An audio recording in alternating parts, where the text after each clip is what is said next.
दोस्तों, क्या आपको पता है कि क्यों कतर की सरकार ने आनन फानन में भारतीय नेवी के 8 पूर्व अधिकारियों को इजरायल के लिए जासूसी करने के इल्जाम में सजाए मौत सुना दी है? आपके 56 इंच की छाती वाले प्रधानमंत्री नरेंद्र मोदी के होते हुए भी। इसका सही जवाब जानने के लिए वीडियो को अंत तक देखिए। दोस्तों, अब तक इजरायल की फौज ने बड़ी ही बेरहमी से 7,000 मासूम फिलिस्तीनी बच्चों, औरतों और पुरुषों को गजा और वेस्ट बैंक में केवल इसलिए मार डाला है कि वो नेतान्याहू के आदेश पर हमास के हमले का बदला लेना चाहती है। अमेरिका और यूरोप के देशों की सरकारें अपनी पब्लिक को अनसुना करके इजरायल द्वारा किए जा रहे फिलिस्तीनियों के हो रहे नरसंहार का समर्थन कर रही हैं।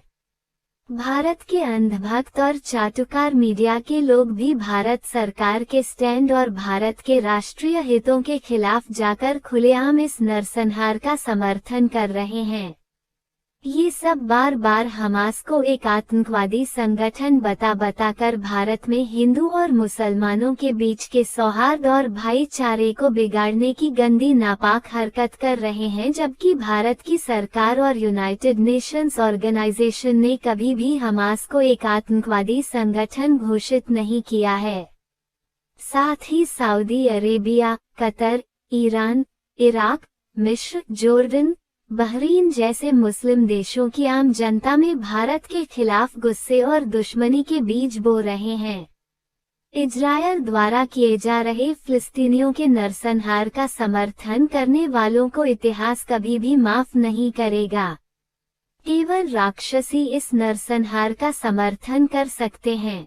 भारत की सरकार को चाहिए कि वह भारत सरकार के स्टैंड और भारत के राष्ट्रीय हितों के खिलाफ जाकर खुलेआम इस नरसंहार का समर्थन कर रहे इन अंधभक्तों और चाटुकार मीडिया के लोगों को फौरन जेल में बंद कर दे।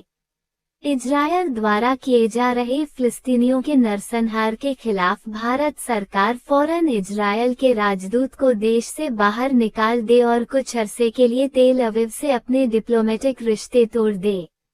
अगर आज अटल बिहारी वाजपेयी जी या इंदिरा जी प्रधानमंत्री होते तो वे अब तक इजरायल के राजदूत को देश से बाहर निकाल देते और कुछ अरसे के लिए तेल अवीव से अपने डिप्लोमेटिक रिश्ते तोड़ चुके होते। मगर नरेंद्र मोदी में ये हिम्मत नहीं दिखती है। हमास एक चरमपंथी ग्रुप है जो इजरायल से फिलिस्तीनियों को आज़ादी दिलाने के लिए ठीक वैसे ही लड़ रहा है जैसे कभी भारत के चरमपंथी उग्र दलों के शहीद भगत सिंह, चंद्रशेखर आजाद, सुभाष चंद्र बोस जैसे देशभक्त ब्रिटेन से भारत की आज़ादी के लिए लड़ रहे थे।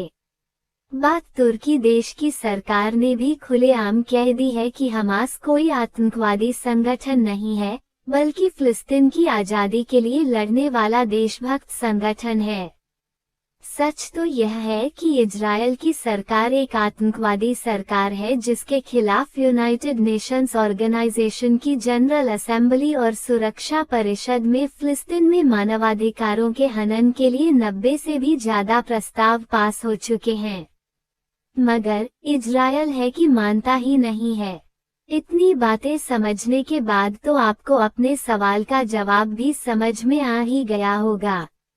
अगर नहीं समझ में आया है तो मैं आपको समझा देती हूँ। दरअसल इजरायल द्वारा किए जा रहे फिलिस्तीनियों के नरसंहार को भारत की सरकार की खामोशी से मिल रहे समर्थन और भारत के अंधभक्तों और चाटुकार मीडिया के लोगों से मिल रहे समर्थन से दुनिया के सभी मुस्लिम देशों में भारत की सरकार और भारतीयों के खिलाफ नफरत का जहर फैल गया है। इन मुस्लिम देशों की सरकारें और आवाम भारत की सरकार और भारतीयों से बहुत ज्यादा चिढ़ गए हैं। इसी का नतीजा है कि कतर की सरकार ने आनन फानन में भारतीय नेवी के 8 पूर्व अधिकारियों को इजरायल के लिए जासूसी करने के इल्जाम में सजाए मौत सुना दी है। आपके 56 इंच की छाती वाले प्रधानमंत्री नरेंद्र मोदी के होते हुए भी। यदि भारत की सरकार और इन अंधभक्तों और चाटुकार मीडिया के लोगों ने इंसानियत का इजहार करते हुए इजरायल के खिलाफ आवाज उठाई होती तो यकीन मानिए कि कतर की सरकार इतना बड़ा कदम भारतीय नेवी के इन 8 पूर्व अधिकारियों के खिलाफ नहीं उठाती। आपको यह वीडियो कैसा लगा? कमेंट करके जरूर बताएं। देश हित और इंसानियत के वास्ते इस वीडियो को लाइक करें, ज्यादा से ज्यादा शेयर करें। हमारे चैनल को सब्सक्राइब करें और नोटिफिकेशन के बेल आइकॉन को प्रेस कर दें। वीडियो देखने के लिए आपका दिल से धन्यवाद।